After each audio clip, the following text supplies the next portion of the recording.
Sa mga hindi pa po afford bumili ng mic na ganito, meron po akong i-recommend po sa inyo at napakalaking tulong po talaga. Wala po kayong babayaran na kahit na piso. Ito po ay free lamang po. Ang kailangan nyo pong gawin is mag-download lang po kayo. Hello mga Megs!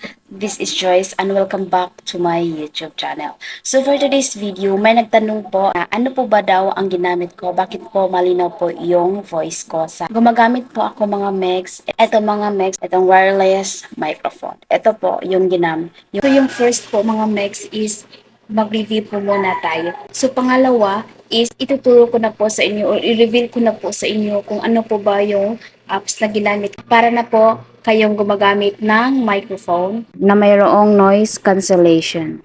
So yung first po mga Mex is mag-review po muna tayo. Binili ko last year, December 2023. So mag-review po tayo dito kung maganda po ba ito or hindi. So ito po yung mic. Nilagyan ko po ng scotch tape para po hindi maluma tingnan. Ito po. Yung honest review ko dito mga Megs is napakaganda po ito gamitin. Lalo na po sa mga nagsisimula pa lamang na maging isang content ko ito. At ito po ay napakamura lamang po. Nasa 180 ata ito. Tapos nakuha ko lang po mga 150 plus kasi yung account ko po sa TikTok ko po in order, then first order ko po. So wala pa siyang shipping at naka-discount pa po ako. So yung advantage dito is maganda po kasi po buo po yung boses ninyo pag gumamit pa kayo nito. At saka, mayroong noise cancellation po ito mga mix. Pag yung gamitin nyo po is yung camera na dindownload nyo po sa inyong Play Store. Kahit nasa malayo po is madinig po yung boses ninyo. So yung disadvantage dito mga mix is marinig po yung boses ng mga hayop katulad po ng mga kambing, aso, pusa at iba pang mga hayop. Marinig po talaga dito. Good naman po ito kasi mura lang naman po ito. Pag gamitin nyo po ito mga Megs, first, kailangan nyo po mag-download ng camera app dun sa Play Store. Yung camera app na po iyon is yun po yung gagamitin nyo pag mag-video po kayo. Po yung gagamitin ninyo at iset up nyo po yung settings para magkaroon ng noise cancellation. Pag gamit lang po ninyo is camera sa inyong cellphones or sa TikTok is hindi po ito gumagana. Pero sa recording voice is gumagana po ito. Ipapakita ko po sa inyo para po ma-compare natin yung kaibahan na with or without using microphone. Ito pong voice natin without using microphone. So, diba, I think narinig nyo po yung mga sounds sa paligid ko. For example, itong stand fan. As you can see, narinig po ingay ng electric fan. Ito using microphone. Naka-turn on na po itong mic na ito. Tignan niyo po, may kulay green. Ito, kulay green. So it means po is na-turn on na po natin itong mic na ito. So ito-try po natin ito using microphone. So ito po yung voice ko with using microphone.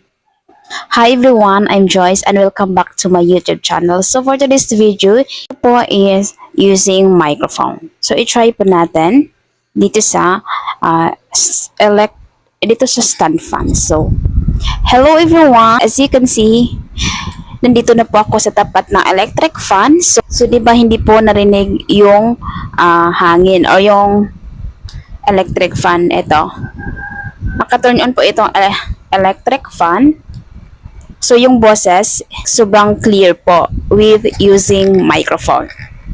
So, pangalawa, sa mga hindi pa po afford bumili ng mic na ganito, is meron po akong i-recommend po sa inyo at napakalaking tulong po talaga para sa ating mga nagsisimula pa lamang na content creator.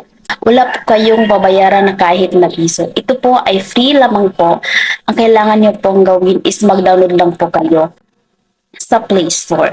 Itong apps na ito is napaka-known po sa lahat ng mga kahit hindi naman po content creator, ginagamit po talaga ito. Itong apps na ito is itong CapCut. Yes, tama po ang inyong narinig, CapCut po na application. So, i-download nyo lang po sa inyong Play Store. Open CapCut. Ito po. Tapos, after nyo po na-open, mag-new project po kayo. After new project, mag-select po kayo ng videos nyo. Then, after nag-select ng videos, i-click nyo po yung, i-click nyo po yung video. Then, sa ibaba po, scroll to left po. Dalawa, itong reduce noise. Ito, itap nyo po yung reduce noise. Before po tayo i-turn on natin ito, iparinig ko po muna sa inyo yung video ko na maingay ito.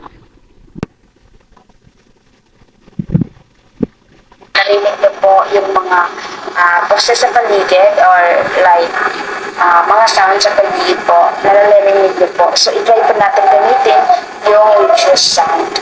Then, tap niyo po yung reduce noise at i-turn on niyo po. Then, tap check. So, play po natin. Hanapin po natin itong volume. Tap niyo po yung volume. At i-1,000 po natin ito. I-full po natin. Tap check.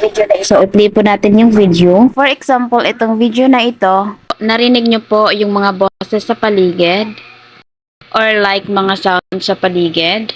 Naririnig niyo po. So, i-try po natin gamitin yung reduce sound. Diba mga Mex, natanggal po yung ingay sa paligid. So, ganyan lang po ang inyong gagawin. I hope nakatulong po ito. Kung nagustuhan niyo po itong video, please like, share, comment kung may katanungan po kayo para po masagot po natin at magawa po natin video. See you sa next tutorial. Bye-bye!